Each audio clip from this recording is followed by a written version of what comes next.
Hello भाई लोग, नमस्कार। मैं मनोज कैरियर ईयर से एक बार फिर से आपका स्वागत करता हूँ।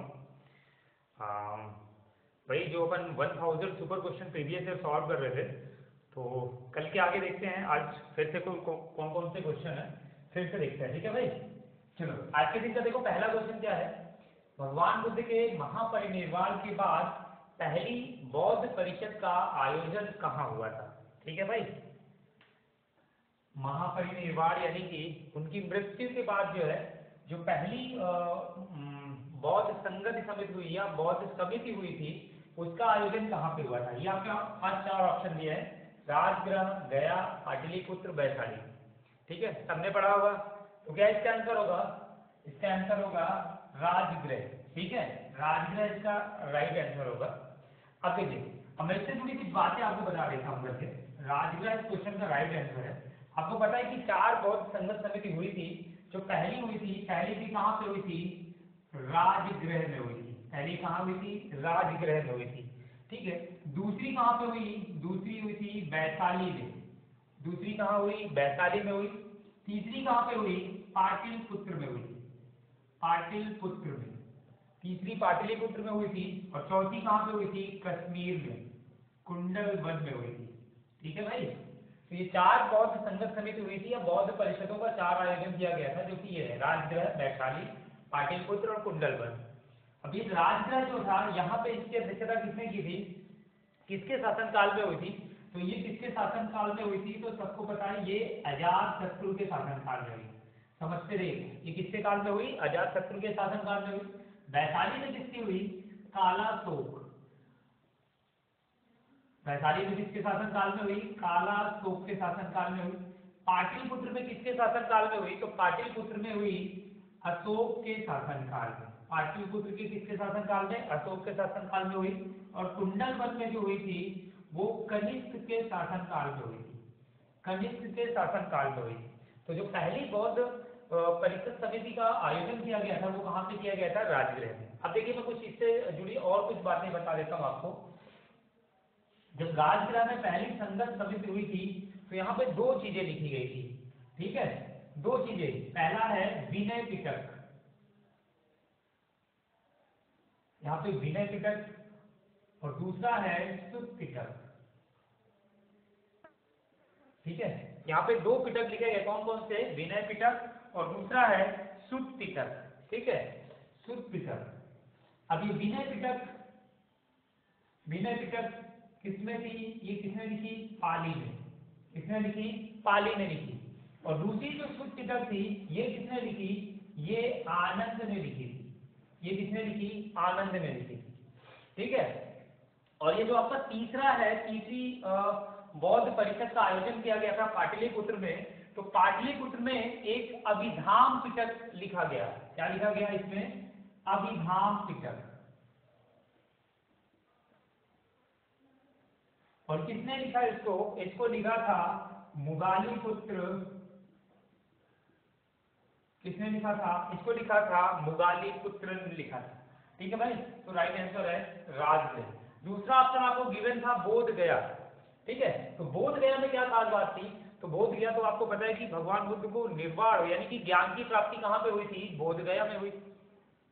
निर्वाण की यानी कि ज्ञान की प्राप्ति कहाँ पे हुई थी? बोध गया में हुई थी। और बोध गया में और क्या हुआ था? बोधि वृक्ष था वहां पे। भगवान बुद्ध के ज्ञान का सिंबल जो था एक बोधि वृक्ष था, वो कहाँ पे था? वो गया में था, यानी बोध गया में था। और आपको पता होगा कि बंगाल का एक शासक था जिसका नाम था शशांक। बंगाल का शासक था शशांक। तो शशांक ने क्या किया था? उस पेड़ को नष्ट कर दिया था, उस वृक्ष को नष्ट कर दिया था। और इसके बाद क्या हुआ था? इसके बाद अशोक की पुत्री जो संघमित्रा थी, संघमित्रा ने उसी स्थल पर एक नया पेड़ लगा दिया था। ठीक है, वहां पे संघमित्रा ने उसी स्थल पे एक नया पेड़ लगा दिया था। और आपको ये भी पता होगा कि अशोक के पुत्र महेंद्र और पुत्री संघमित्रा ने श्रीलंका में जाके बौद्ध धर्म का प्रचार प्रसार किया था। और कुछ और देश हैं, जैसे कि मैं बोलूं, कुछ देश हैं जैसे मैं बोलूं जापान हो गया, कोरिया हो गया। जापान और कोरिया और उसके आसपास के देशों में जो बौद्ध धर्म के प्रचार प्रसार का श्रेय जाता है वो जाता है कनिष्क को। ठीक है। तो कनिष्क ने कहाँ कहाँ पे, जापान, कोरिया, इन देशों में जो है बौद्ध धर्म का बहुत ज्यादा प्रचार प्रसार किया। और श्रीलंका में किसने किया, अशोक की पुत्री संघमित्रा और पुत्र महेंद्र ने। ठीक है भाई मेरे, पहला क्वेश्चन आपका हो गया। चलिए आगे बढ़ते हैं, नेक्स्ट क्वेश्चन देखते हैं।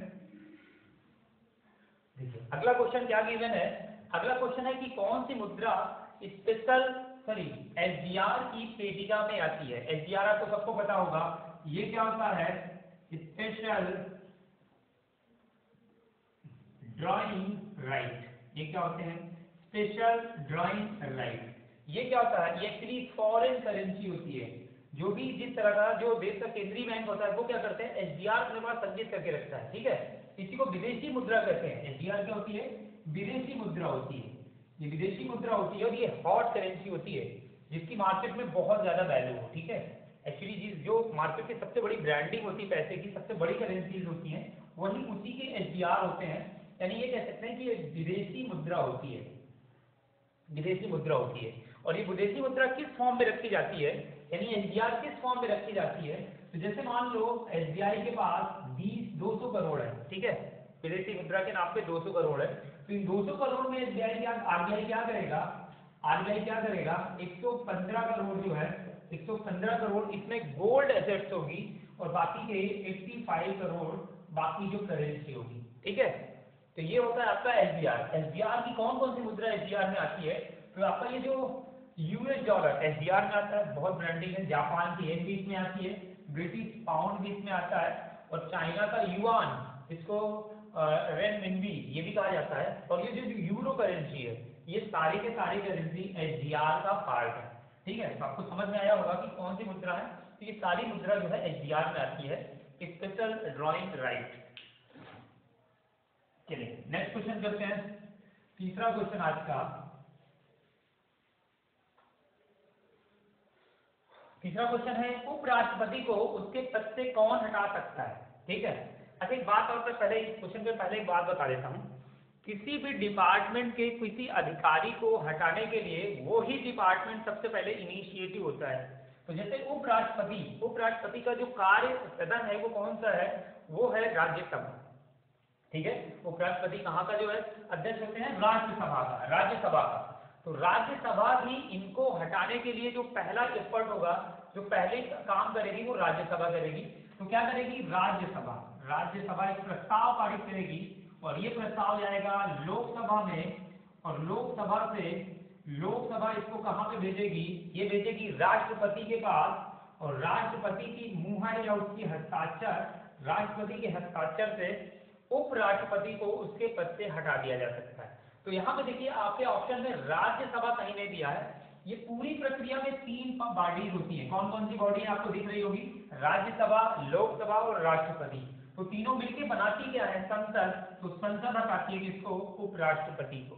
तो आपका राइट आंसर क्या बन जाएगा, सी।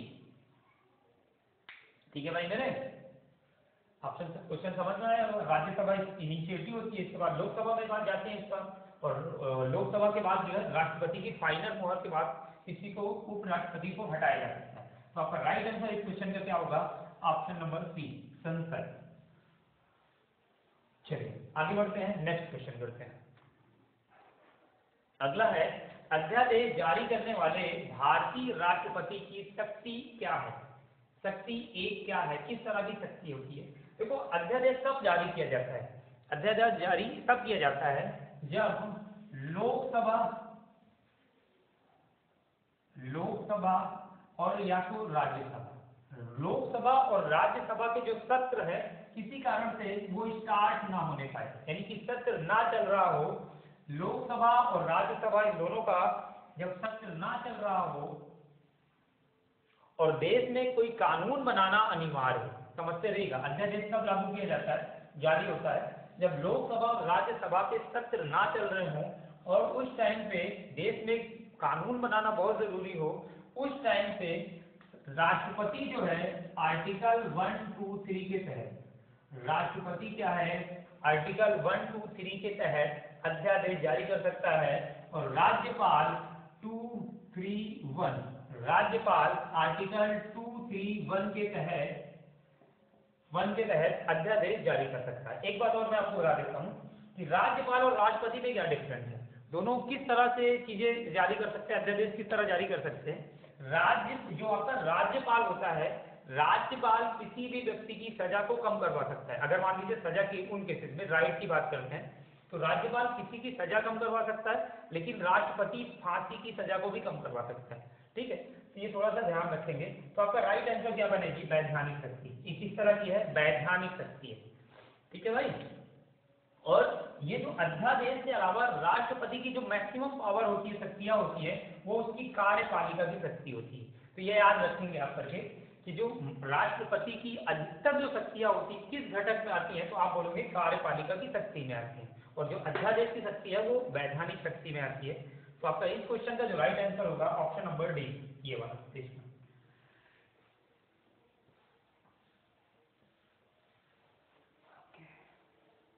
चले भाई, लास्ट क्वेश्चन देख लीजिए।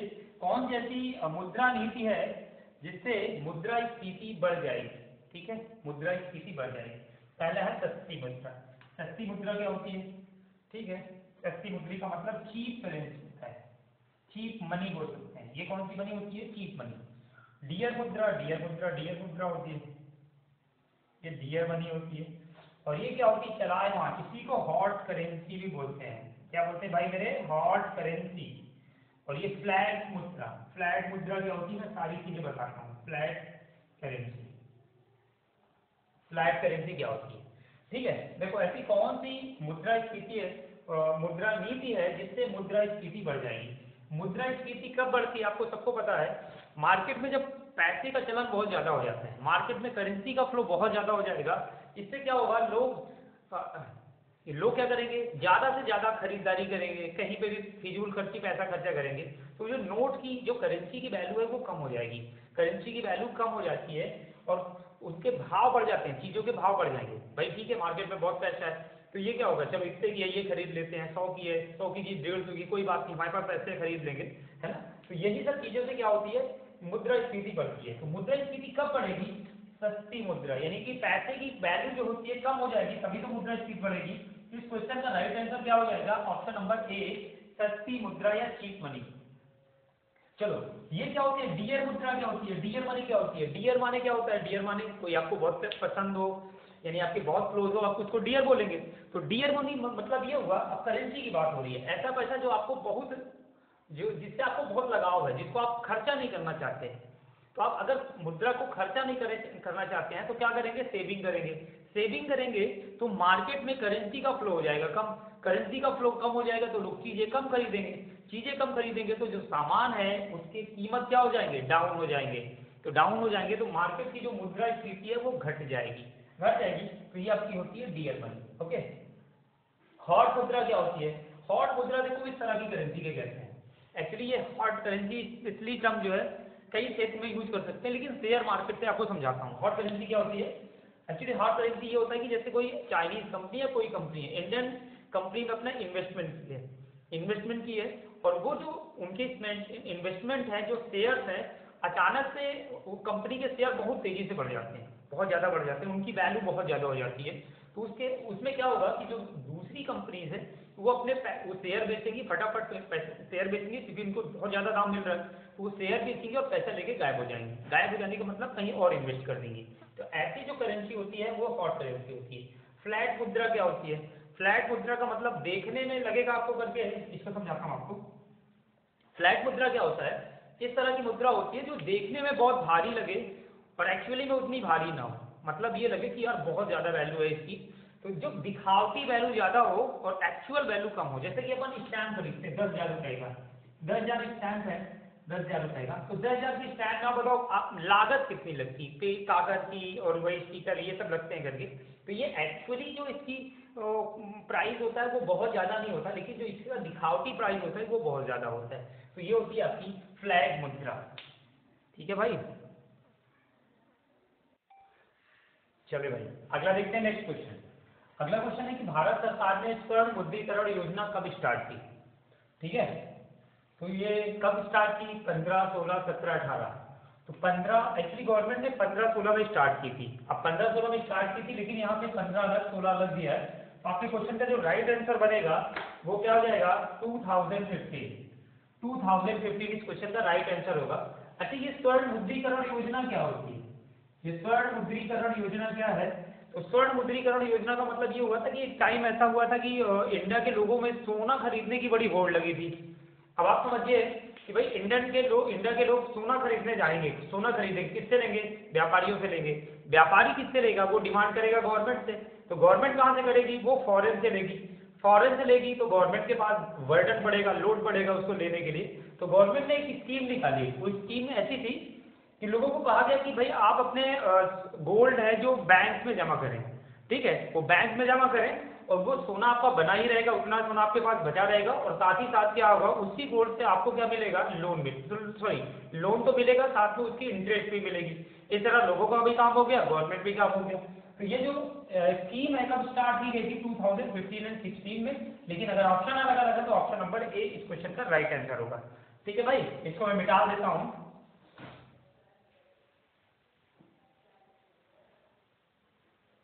ओके, नेक्स्ट क्वेश्चन देखते हैं। अगला क्वेश्चन है, कौन सा एक्ट मोंटेग्यू चेम्सफोर्ड रिपोर्ट पर आधारित था? ठीक है, मोंटेग्यू चेम्सफोर्ड रिपोर्ट का पर आधारित था। तो मैं ये क्वेश्चन कराने से पहले आपको एक महत्वपूर्ण बात बता देता हूँ। कभी भी इस तरह का रिपोर्ट आती है, जैसे मिंटो मार्ले रिपोर्ट, ऐसे जब दो नाम वाली रिपोर्ट आती है तो हमेशा समझते रहिएगा, जब दो नाम वाली रिपोर्ट आती है तो देखो इसमें दो नाम दिए हुए हैं। पहला नाम है मॉन्टेग्यू, तो जो पहला नाम हमेशा होता है वो सेक्रेटरी जनरल का होता है।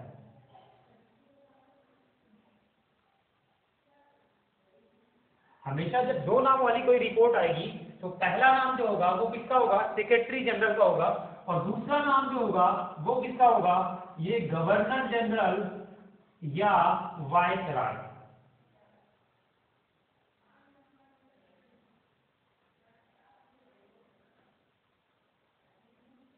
वायसराय, ठीक है भाई।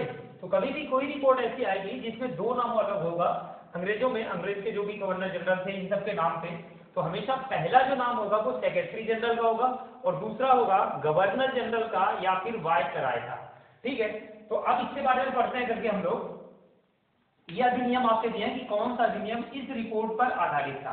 तो भाई मेरे देखो पहला ऑप्शन क्या दिया था? पहला ऑप्शन है 2019, सॉरी 1909 अधिनियम। तो 1909 अधिनियम किस पे आधारित था? ये मिंटो मार्ले पर आधारित था। ठीक है, मिंटो मार्ले पर आधारित था। अब देखो मिंटो मार्ले भी आ गया, तो मिंटो मार्ले में पहला नाम किसका होगा? सेक्रेटरी जनरल का होगा और दूसरा किसका होगा? वो होगा गवर्नर जनरल। ठीक है, देखिए ऑप्शन नंबर बी क्या दिया है? ऑप्शन नंबर बी दिया है आपको करके 1982 अधिनियम। तो 1982 एक्ट जो था उसके तहत भारत में पहली बार, first time in India, Bharat में पहली बार अप्रत्यक्ष चुनावों की बात की गई थी। अप्रत्यक्ष चुनाव की, इलेक्शन की बात कर रही थी, इनडायरेक्टली इलेक्शन की बात की गई थी। तो ये 1892 है। तीसरा है 1919 अधिनियम, 1919 अधिनियम। एक्चुअली ये जो क्वेश्चन का आंसर है वो ऑप्शन नंबर सी ही है। ऑप्शन नंबर सी क्या है? 1919 एक्ट। तो ये जो 1919 एक्ट जो आया था, ये एक्ट जब आया था तो उस टाइम पे क्या हुआ था? इस एक्ट में ये कहा गया था कि भैया यहाँ पे लोकसभा और राज्यसभा का गठन किया जाए। ठीक है, ध्यान से पढ़िएगा, बहुत इंपॉर्टेंट है ये। 1919 के अधिनियम जब आया था तो इसमें ये बात कही गई थी कि भारत में जो है लोकसभा और राज्यसभा का गठन किया जाए और जिसका कार्यकाल होगा 10 साल। ठीक है, 10 साल, 10 साल कार्यकाल हुआ। और उसके बाद जो है ये जो लोकसभा राज्यसभा का कार्यकाल, उसके बाद एक साइमन कमीशन आया भारत में। आपको पता है कि साइमन कमीशन का यहाँ पे बहुत भर भर के विरोध हुआ था और इस विरोध में जो है लाला लाजपत राय की जान भी चली गई थी। एक्चुअली जो विरोध का कारण था वो ये था करके कि भाई कि उसमें जितने भी ऑफिसर थे सब गोरे थे, है ना, गोरे थे। इस वजह से भारतीयों ने उसका विरोध किया और उसमें लाला लाजपत राय जो है उनकी मृत्यु हो जाती है, लाठीचार्ज होती है उनसे। और उसका बदला लेने के लिए फिर भगत सिंह आते हैं, सांडर की हत्या करते हैं। तो बहुत सारी स्टोरी है। ठीक है, तो इसमें जो है 1990 अधिनियम ये किससे बेस्ड था? ये मोंटेग्यू चेम्सफोर्ड पर आधारित था, इस पे बेस्ड था भाई। ठीक है, अब देखो इसमें दो विषय लिए गए। ठीक है, इस एक्ट के तहत 1919 एक्ट के तहत दो विषय लिए गए। एक था रिजर्व विषय, मैं कहीं और लिख देता हूँ, जगह इधर नहीं है। ठीक है, चलो इसमें बता देता हूँ, यही लिख देता हूँ। एक था रिजर्व, सब्जेक्ट क्या थे, दो सब्जेक्ट थे, समझते रहिएगा। एक था रिजर्व सब्जेक्ट था, ठीक है, रिजर्व था, और दूसरा था ट्रांसफरेबल। मतलब इसको ट्रांसफर किया जा सकता है, और रिजर्व का मतलब जो रिजर्व हो, ठीक है। तो रिजर्व सब्जेक्ट में जैसे क्या होता था, सेना होता था, पुलिस होता था, और इसमें क्या होता था, लॉ एंड ऑर्डर होता था, भाई जुडिशरी पूरा, है ना। तो इसमें क्या होता था, लॉ एंड ऑर्डर। ये कौन सा सब्जेक्ट था, ये रिजर्व सब्जेक्ट था। जो ट्रांसफर सब्जेक्ट था उसमें क्या था, जैसे कि लोकल कोई गवर्नमेंट हो, है ना, लोकल गवर्नमेंट हो, या एग्रीकल्चर हो, ये जो होती है ये ट्रांसफरेबल थी, यानी एक पक्ष से ये दूसरे पक्ष में रिजर्व में आ सकती थी। लेकिन ये पोर्शन था ये अंग्रेजों के पास था, ये रिजर्व था। इनमें जो भी काम करना, सेना पुलिस में, लॉ एंड ऑर्डर में जो भी है, ठीक है, ये पूरा काम जो भी करेंगे वो अंग्रेज करते थे। और ये ट्रांसफरेबल है, कौन कौन सी, लोकल गवर्नमेंट और एग्रीकल्चर जैसी चीजें थी, ठीक है। तो ये क्वेश्चन का राइट आंसर क्या होगा, 1919 एक्ट। और लास्ट एक्ट है 1935 का अधिनियम। 1935 का अधिनियम है, इसको नेहरू जी ने एक्ट ऑफ स्लेवरी कहा था, इंपॉर्टेंट है। नेहरू ने क्या कहा था, एक्ट ऑफ स्लेवरी, यानी कि गुलामी का एक्ट कहा गया था। और इस एक्ट के तहत अंग्रेजों ने ये बात कही थी कि भारतीय प्रांतों को फ्री कर दिया जाए, यानी उनको जो है भारत के थोड़े से जो प्रांत है उनको भारतीयों को उसमें जो है प्रतिनिधित्व करने का अवसर दिया जाए। तो ये कौन सा ऑप्शन, सॉरी कौन सा एक्ट था, ये 1935 एक्ट था, ठीक है भाई। चलिए आगे बढ़ते हैं, नेक्स्ट क्वेश्चन।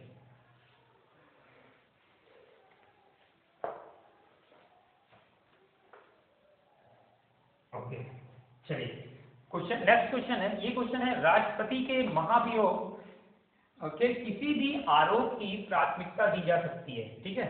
यानी कि राष्ट्रपति पे महाभियोग लगाना है किसी भी मुद्दे से, किसी को भी मुद्दे को लेके, तो वो कौन लगाएगा। पहला ऑप्शन है केवल राज्यों के परिषद में, केवल संसद के संयुक्त सत्र में, तीसरा है संसद के किसी भी सदन में।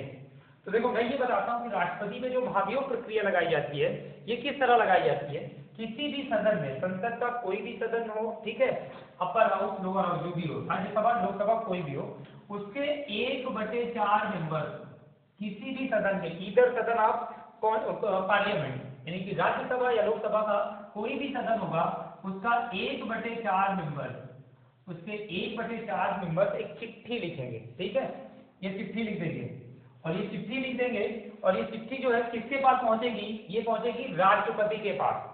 और राष्ट्रपति अगर अपनी स्वीकृति देता है उसमें, तो उसको जवाब देना पड़ेगा, नहीं देना पड़ेगा तो ये चिट्ठी जो है कहां पे वापस आएगी, ये चिट्ठी वापस उसी सदन में आएगी जिस सदन से ये चिट्ठी लिखी गई है, राज्यसभा या लोकसभा। फिर क्या होगा, उसके 2/3 भाग, उसकी जो सदस्य संख्या उसका 2/3 बहुमत से वो चिट्ठी फिर से पारित की जाएगी, और वो आगे जाएगी दूसरे सदन में जाएगी, दूसरे सदन में, किसी भी सदन में, यानी कि जिस सदन से पारित हुई इसके अलावा जो सदन है वहां पे जाएगी, ठीक है।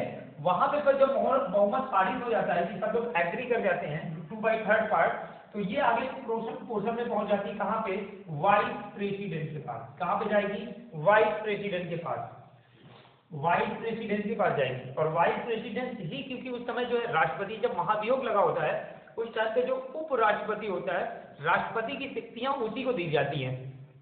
फिर वाइस प्रेसिडेंट अगर इसमें हस्ताक्षर कर देता है, तो फिर क्या होगा, राष्ट्रपति पे महाभियोग की प्रक्रिया पूरी हो जाएगी। तो ये आपका क्वेश्चन है कि राष्ट्रपति के महाभियोग के किसी भी आरोप की प्राथमिकता दी जाती है संसद के किसी भी सदन में। तो इस क्वेश्चन का राइट आंसर क्या होगा, ऑप्शन नंबर सी। ओके चलिए आगे बढ़ते हैं, नेक्स्ट क्वेश्चन।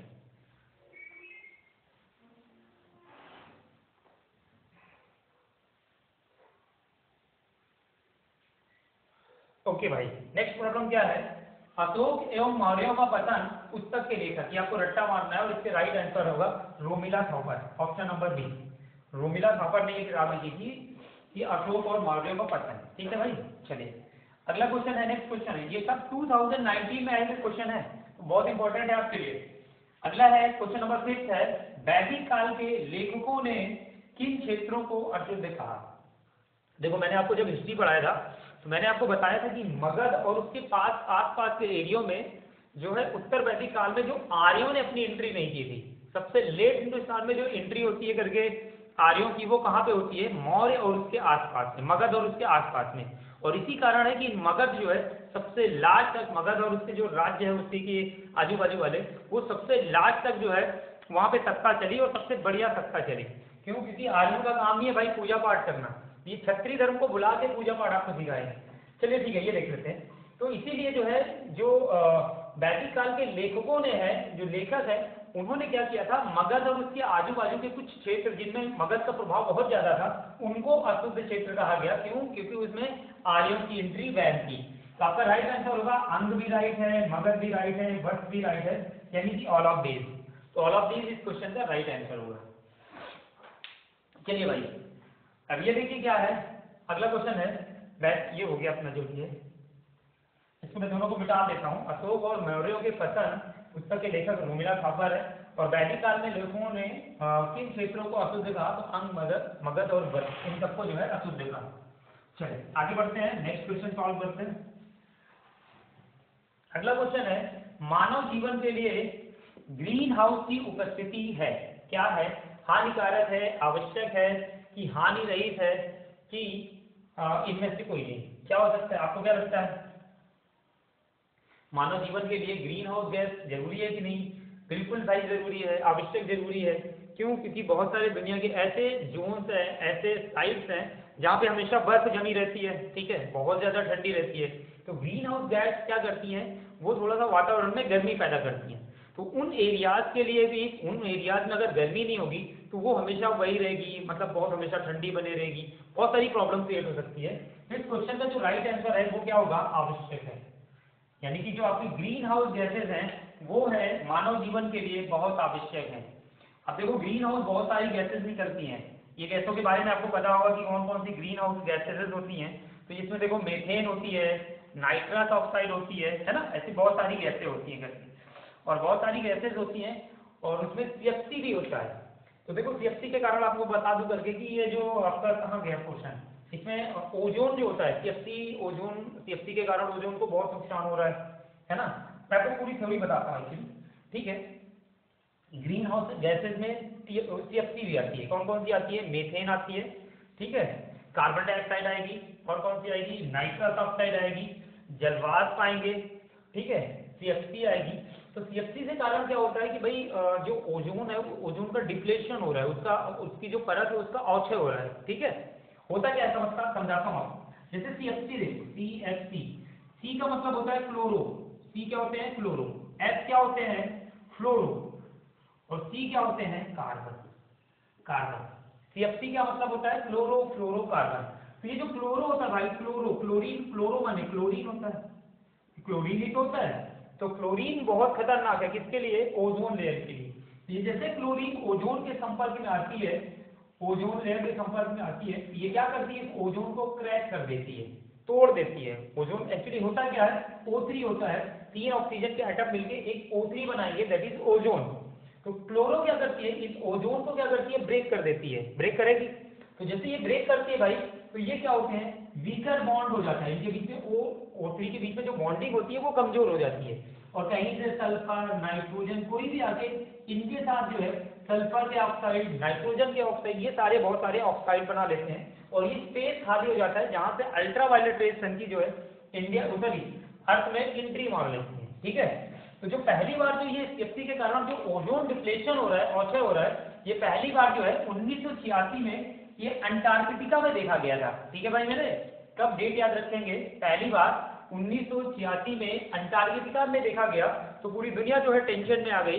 तो वो फिर क्या हुआ, एक मतलब एक सम्मेलन हुआ, एक समिट हुआ, जिसको जहाँ कहाँ पे हुआ था, कनाडा में हुआ था। पहला जो समिट हुआ था वो ओजोन लेयर के बारे में कहाँ पे हुआ था, कनाडा में। और कनाडा में कौन है, मॉन्ट्रियल प्रोटोकॉल, आपने सुना होगा, कौन सा है, मॉन्ट्रियल प्रोटोकॉल, कहाँ पे, कनाडा में। तो ओजोन के लिए, जो ओजोन के अवक्षय को रोकने के लिए जो पहली बार जो है समिट हुआ वो कनाडा में मॉन्ट्रियल प्रोटोकॉल हुआ था। कब हुआ था, 1986 में, जब अंटार्कटिका का ऊपर जो है बहुत सारे छिद्र देखे गए थे, ठीक है भाई। मेरे तो इस क्वेश्चन का राइट आंसर क्या बन जाएगा, इसका ऑप्शन नंबर 2 आवश्यक है। चलिए आगे बढ़ते हैं, इसको मैं रेज करता हूँ नेक्स्ट।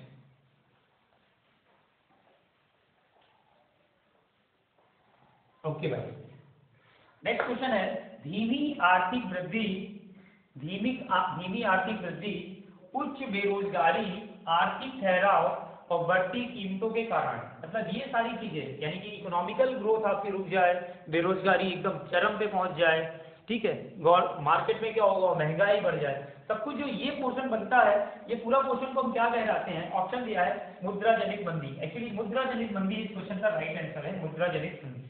उच्च मुद्रा स्फीति, इसको टर्म को समझिए, उच्च मुद्रा स्फीति क्या होती है, एक्चुअली जब महंगाई आपकी कुछ ही टाइम पे 2 गुनी, 4 गुनी, 5 गुनी ऐसे हो जाए, जैसे अभी जो है नॉर्मली रिसेंटली बता रहा हूँ भाई, अभी क्या हो रहा था, 5 रुपए का गुटखा में पहले क्या था, 2.5 रुपए का गुटखा मिलता था, ठीक है, 2.5 या 3 ऐसे कुछ आता था, इसका गुटखा मिलता था। अब क्या हुआ, मार्केट में देखो अभी सब उल्टा सीधा कर दिया, ठीक है, तो अभी क्या ये गुटखे की कीमत कितनी हो गई, ये अभी सुनने में आ रहा है कि लोग 20 रुपए 25 रुपए में भी खरीद रहे हैं, अभी क्या हो गया 20 रुपए 25 रुपए में, देखो भैया कितना बढ़ गया यार, कितने गुना हो, यानी कि कोई भी प्रोडक्ट ऐसा हो जो थोड़े समय में वो उसकी जो रेट है वो दुगनी हो जाए, 100% बढ़ जाए, 200% बढ़ जाए, इस टाइप से जो इंक्रीमेंटेशन होता है प्रोडक्ट्स में, वो हमेशा क्या कहलाएगा, उच्च मुद्रा स्फीति कहलाएगा, ठीक है भाई मेरे। तीसरा क्वेश्चन क्या है, मुद्रा स्फीति की मांग, यानी कि जब डिमांड ज्यादा बढ़ जाती है उस केस को कहते हैं, यानी कि चीजों की डिमांड, वस्तुओं की डिमांड बढ़ने को भी कहते हैं, वस्तुओं की डिमांड जब बहुत ज्यादा हो जाए, तो वस्तुओं की जब डिमांड बहुत ज्यादा हो जाएगी उसको कहेंगे मुद्रा स्फीति की मांग, ठीक है भाई। अगला क्या है, बढ़ोतरी मुद्रा स्फीति। बढ़ोतरी मुद्रा स्फीति भाई मेरे क्या होती है, बढ़ोतरी मुद्रा स्फीति होती है कि जैसे कि हमें कोई चीज मैन्युफैक्चर करना है, मेरे को कुछ चीज बनाना है, मेरी एक फैक्ट्री है, कंपनी है, और मेरे को कुछ बनाना है, तो मेरे को कुछ जब बनाना है तो सारी चीजें अगर महंगी हो जाए, यानी कि जो रॉ मटेरियल है, वो लागत कास्ट है, लेबर कास्ट है, हर चीज अगर महंगी हो जाए, तो जो महंगाई मतलब पूरे प्रोडक्ट में महंगाई हो जाएगी, जो भी मैं रॉ मटेरियल ले रहा हूँ वो महंगे हो जाएंगे, तो मेरा प्रोडक्ट भी महंगा हो जाएगा, तो इस तरह की जो महंगाई होती है उसको बढ़ोतरी मुद्रा स्फीति कहते हैं। तो इस क्वेश्चन का जो राइट आंसर होगा मुद्रा जनित मंदी, ऑप्शन ए। ओके, आगे बढ़ते हैं, नेक्स्ट क्वेश्चन।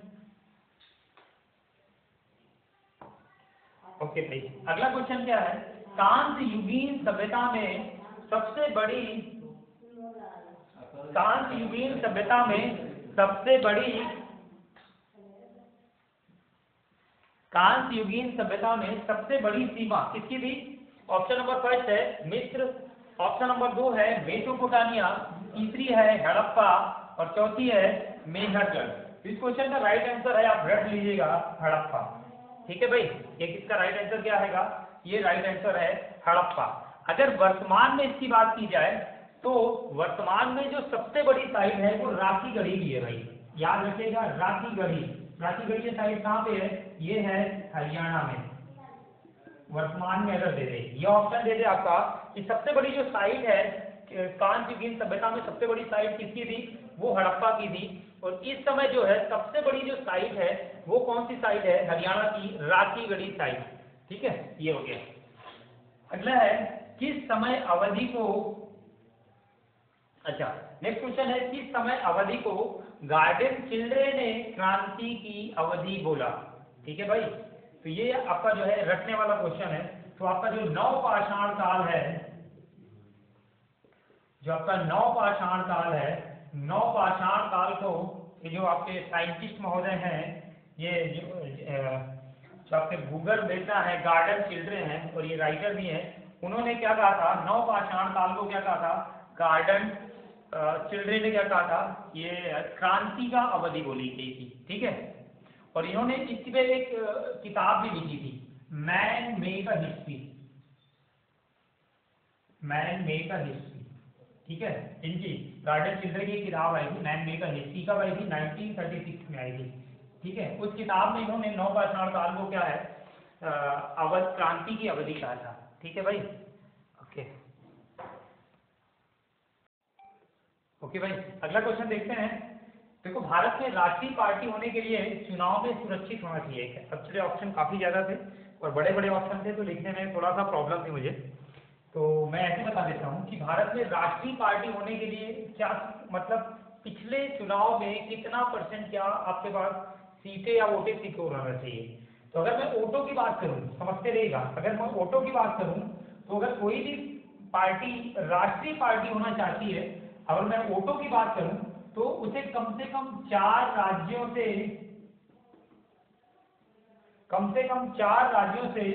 6% वोट पाने होते हैं। ठीक है, मतलब कोई भी पार्टी अगर वो राष्ट्रीय पार्टी का दर्जा लेना चाहती है तो उसे क्या करना पड़ेगा, 4 राज्यों से 6% वोट जरूर पाने होंगे, मतदान हुए वोटों का, या फिर उसे 3 राज्यों से 2% सीटें हासिल करनी पड़ेगी। ये बहुत इंपॉर्टेंट है, एग्जामों में कई बार बना है। तो क्वेश्चन ये है कि किसी भी पार्टी को अगर राष्ट्रीय पार्टी का दर्जा चाहिए तो उसे क्या होना चाहिए, उसे कम से कम इलेक्शन में जो भी वो इलेक्शन लड़े हो, पिछले इलेक्शन, उसमें 4 राज्यों में उसे 6% या तो वोट मिले हो और या फिर उसे 3 राज्यों से 2% सीटें मिली हो। अगर ये क्राइटेरिया वो फुलफिल करती है तो उस पार्टी को राष्ट्रीय पार्टी का दर्जा दे दिया जाएगा। और राष्ट्रीय पार्टी का दर्जा कौन देगा, चुनाव आयोग। ठीक है भाई, तो चुनाव आयोग ये काम करता है। ठीक है, ओके, अगला बात करते हैं करके। नेक्स्ट क्वेश्चन है, भारत में गरीबी कम करने हेतु किसने ग्रामीण क्षेत्र में शहरी सुविधाओं की वकालत किया। यानी कि ग्रामीण क्षेत्रों में अगर शहरी सुविधाएं अगर दी जाए तो इससे ग्रामीण विकास होगा और गांव में गरीबी कम होगी। ये किसने किया, ये किसने बात कही करके, तो देखो पहला ऑप्शन दिया है गांधी जी। अच्छा, मैंने क्या किया है, इनकी जो महत्वपूर्ण किताबें पूछी गई थी वो किताबें भी इनमें ऐड कर दी। आपके क्वेश्चन में जो है बुक्स नहीं मेंशन थी, तो मुझे 4 ऑप्शन मेंशन में मैंने आपको यहाँ पे उनकी जो लिखी प्रमुख किताबें हैं वो भी मेंशन कर दिया। ऐसी किताबें जो एग्जाम में बनी है, जैसे गांधी जी, तो गांधी जी की जो किताब आई थी सत्य के प्रति मेरे प्रयोग। ठीक है, दूसरा ऑप्शन है पंडित जवाहरलाल नेहरू जी, जिनकी किताब आई थी डिस्कवरी ऑफ इंडिया। और तीसरी है DS मिहास, इनकी किताब पूछी गई है प्लानिंग एंड दी पुअर है इनकी किताब का नाम, प्लानिंग एंड दी पुअर। और लास्ट है APJ अब्दुल कलाम जी, और इनकी किताब है विजन ऑफ न्यू मिलेनियम। ठीक है, तो किसने ये बात कही थी कि अगर शहरी सुविधाओं को अगर गांव में भी दिया जाए लोगों को, तो गांव के लोग भी गरीबी के दुष्चक्र से बाहर निकल सकते हैं और उनका जो है सोशली डेवलपमेंट हो सकता है। इस क्वेश्चन का राइट आंसर है आपका अब्दुल कलाम जी। ठीक है, अब्दुल कलाम जो है इस क्वेश्चन के राइट आंसर है। ठीक है भाई, इसको नोट करना है। चलो,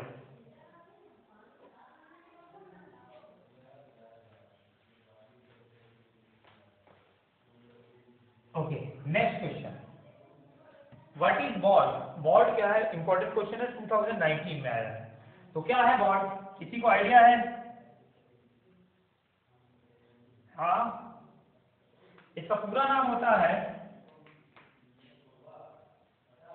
बायोकेमिकल ऑक्सीजन डिमांड। ठीक है भाई, तो बायोकेमिकल ऑक्सीजन डिमांड होता है, उसी को बॉर्ड कहा जाता है। और एक्चुअली जो आपके एग्जाम में क्वेश्चन आया था वो क्वेश्चन इस तरह का आया था कि बॉर्ड, व्हाट इज बॉर्ड के लिए 4 ऑप्शन दिए हुए थे।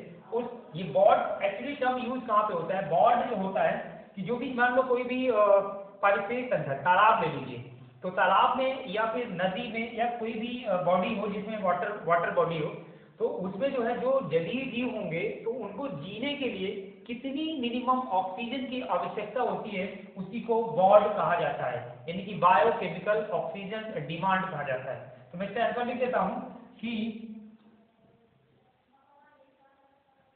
जलीय स्थल में ऑक्सीजन की न्यूनतम मात्रा जिससे वहां के जीव जंतु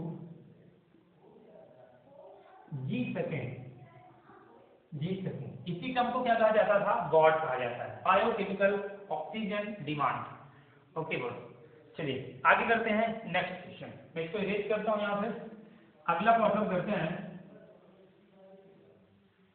चलिए अगला क्वेश्चन है, धागा कठपुलिया थ्रेड पकड़ जानते हैं, गुड्डा गुड्डी टाइप का, उसको ड्रेसिंग वेसिंग करते हैं, पूरा वो होता है, पूरा ड्रेसिंग वेसिंग करते हैं करके, तो पूरा गुड्डे गुड्डिया टाइप के होते हैं। और वो इधर उधर ऐसे ऐसे करते हैं दोनों गुड्डा गुडिया, नहीं यार आपने देखा होगा करके, वो गेम टाइप है, छोटे छोटे गुड्डा गुडिया दोनों साइड में रहेंगे, वो इधर ऐसे ऐसे नहीं करते गुड्डा गुडिया, वो होता है उसको, उसी को कहते हैं थ्रेड पपेट, वो कहते हैं। ठीक है, तो ये जो धागा कठपुतलिया है, थ्रेड पपेट है, ये उड़ीसा में प्रसिद्ध है, उड़ीसा में प्रसिद्ध है। तो उड़ीसा में ये किस नाम से प्रसिद्ध है ये आपको बताना है। तो कुंढेई नाम का जो कठपुतलिया ये है, कुंढेई, कुंढेई, कुंढेई नाम का जो थ्रेड पपेट है वो उड़ीसा का बहुत फेमस है करके। ठीक है, तो ये आप याद रखेंगे, उड़ीसा में क्या है, कुंढेई, उड़ीसा का जो थ्रेड पपेट है वो कौन सा है, पपेट है वो कुंढेई है। अगर आपसे पूछा जाए बिहार का, अगर आपसे पूछे कि भैया बिहार का कौन सा है, बिहार का आपसे पूछा जाए बिहार का भैया कौन सा है, तो आप बोलेंगे बिहार का कौन सा है, इयमपुरी, बिहार का कौन सा है, इयमपुरी, इयमपुरी थ्रेड पपेट जो है बहुत प्रसिद्ध है करके। ठीक है, अगर आपसे पूछा जाए कि केरल में कौन सा प्रसिद्ध है, केरल में पावाकुथु, अगर आपसे बोला जाए कि केरल का कौन सा प्रसिद्ध है, तो ये पावाकुथु, पावाकुथु कहाँ का प्रसिद्ध है, पावाकुथु आपका केरला का प्रसिद्ध है।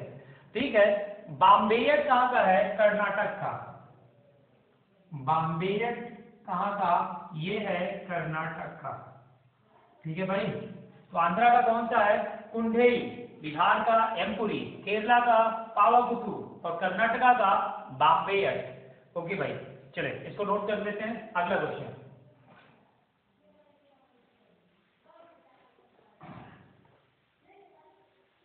चलो भाई नेक्स्ट क्वेश्चन बात करते हैं। बंगाली भाषा का पहला समाचार पत्र कौन सा है, बंगाली भाषा, अंग्रेजी का पहला समाचार पत्र की बात किया जाए तो वो बंगाल गजट है, और बंगाल गजट जो है वो अंग्रेजी भाषा में प्रकाशित किया गया था। ठीक है भाई, अब यहाँ पे बंगाली भाषा में कौन सा पहला समाचार पत्र प्रकाशित किया गया था, मैं आपको बता दूं कि जो भी समाचार पत्र हैं सबसे पहले बंगाल से ही प्रकाशित किए गए। ठीक है, तो बंगाली भाषा का पहला समाचार पत्र कौन सा है, आपका पहला ऑप्शन है समाचार दर्पण, दूसरा है आनंद बाजार पत्रिका,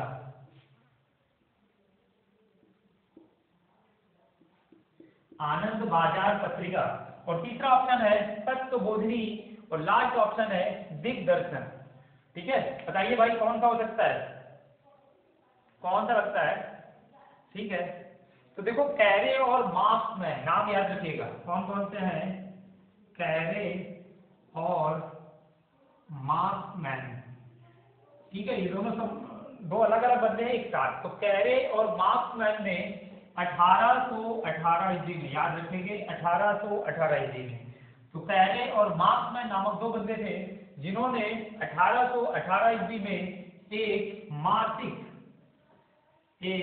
मासिक समाचार पत्र का प्रकाशन किया था। वही जो मासिक समाचार पत्र है वो बंगाली भाषा का पहला समाचार पत्र था जिसका नाम था समाचार दर्पण। ठीक है भाई, तो कौन कौन से, कार्ले और मार्क्सन नामक जो है, कार्ले और कैरे है यार, सॉरी कार्ले नहीं है, कार्ले तो दूसरे, कैरे कैरे कैरे और मार्क्सन नामक दो बंदे थे जिन्होंने 1818 ईस्वी में एक मासिक जो है समाचार पत्र प्रकाशित किया था कलकत्ता से, उसका नाम था समाचार दर्पण।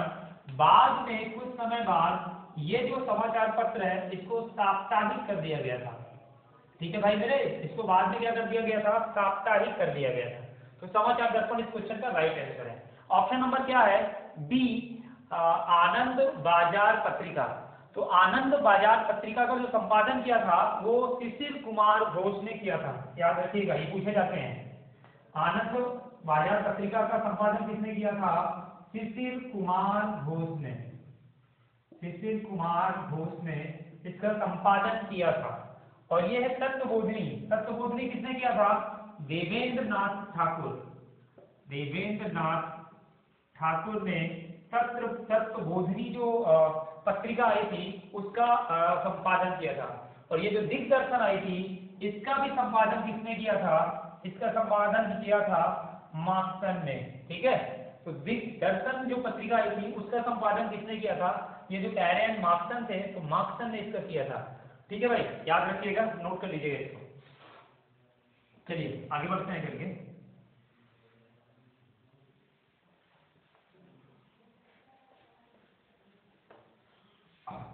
नेक्स्ट क्वेश्चन है, कैबिनेट मिशन योजना 1946 के अनुसार सरकार के किस रूप का सुझाव दिया गया था? पहला महासंघ। महासंघ यहाँ पे एक्चुअली मैंने इंग्लिश में टर्म रखा है क्योंकि कुछ टर्म्स ऐसे होते हैं जो आपको इंग्लिश में याद रहते हैं। पहला है महासंघ, फेडरेशन, एक संघ, कॉन्फेडरेशन, राज्यों का संघ और राज्यों का एकात्मक रूप।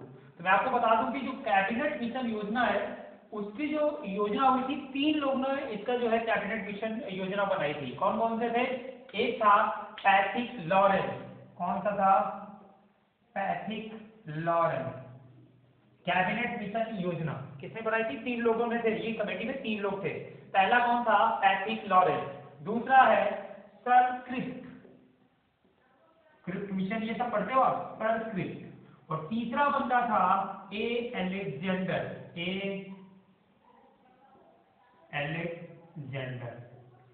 इन तीनों लोगों को भेजा किसने था? इटली के जो प्राइम मिनिस्टर थे, इटली के जो पीएम थे, उन्होंने इन लोगों को लिए कैबिनेट मिशन के लिए जो है भेजा था। और ये 3 मेंबर थे कैबिनेट मिशन में, पैट्रिक लॉरेंस, सर क्रिप्ट और ए अलेक्जेंडर। ठीक है भाई।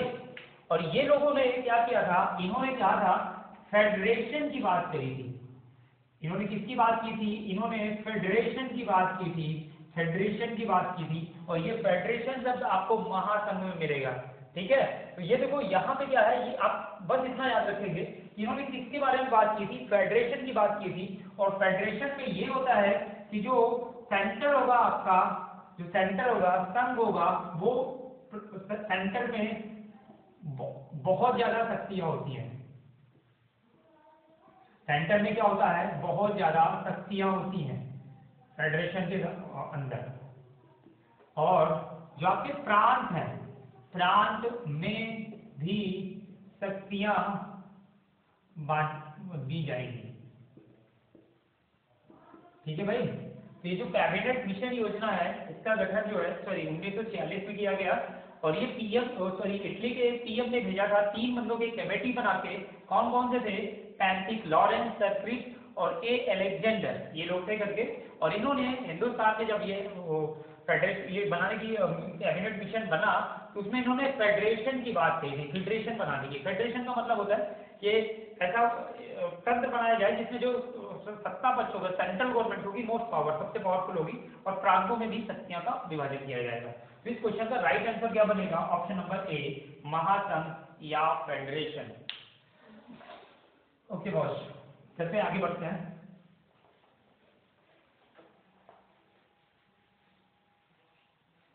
ये मैं हटा देता हूं यहाँ से। ओके, अगला है जियो स्टेशनरी उपग्रह में उस एंटीना की ऊंचाई कितनी होनी चाहिए? ऊंचाई विड्थ कितनी होनी चाहिए? कितनी होनी चाहिए जिससे वह पूरी तरह पृथ्वी को कवर कर सके? तो इसका आप आंसर रख लेंगे, ये 17 दूनी 34, 17.34 डिग्री याद रखेंगे। ठीक है भाई मेरे, इसको नोट कर लीजिए, फिर आगे क्वेश्चन बढ़ते हैं।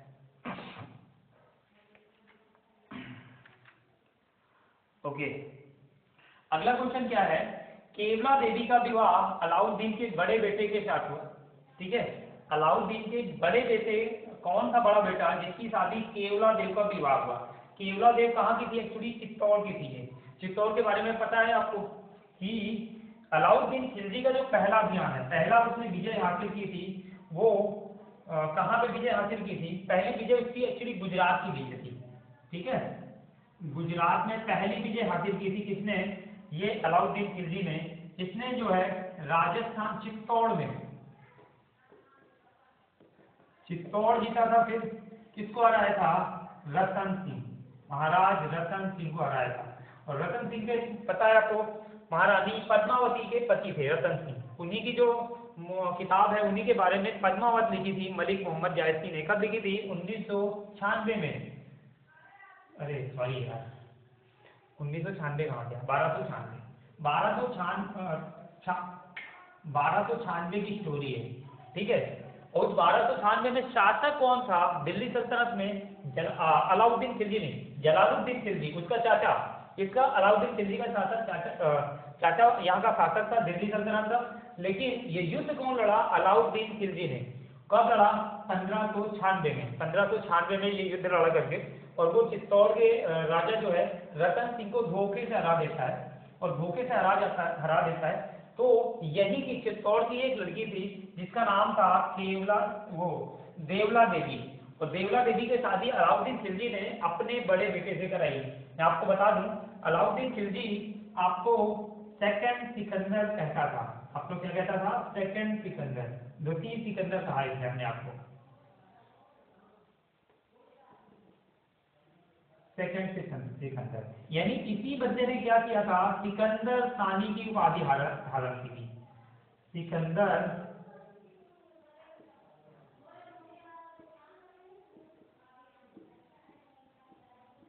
ठीक है, अलाउद्दीन खिलजी था जो अपना सिकंदर सानी अपने आप को कहता था।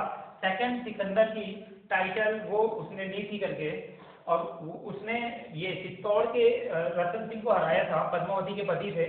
और वहीं की एक लड़की थी जिसका नाम है केवला देवी, और इनकी शादी इसने अपने बेटे से करवाई थी, जिसका बड़ा बेटा का नाम था क्या? खिजर खां। ठीक है, खिजर खां। इनके बड़े बेटा का क्या नाम था? खिजर खां। चलिए लास्ट क्वेश्चन आज के दिन का, काली मिट्टी का रंग काला होने का क्या कारण होता है? तो काली मिट्टी जानते हैं आप, कपास की खेती के लिए बहुत अच्छी होती है ना, कॉटन प्रोडक्शन के लिए बहुत अच्छी होती है। काली मिट्टी से कपास की खेती बहुत अच्छी होती है। और काली मिट्टी का रंग जो काला होता है वो एक्चुअली कार्बनिक पदार्थों के कारण काला होता है। काली मिट्टी का रंग काला होता है किस कारण से? कार्बनिक पदार्थों से। आपसे पूछ लिया जाए कि लाल मिट्टी का रंग लाल क्यों होता है? तो आयरन की वजह से। लाल मिट्टी का रंग किसकी वजह से? आयरन की वजह से। आयरन की वजह से लाल मिट्टी का रंग लाल होता है। ठीक है, आज के लिए इतना ही। Thank you.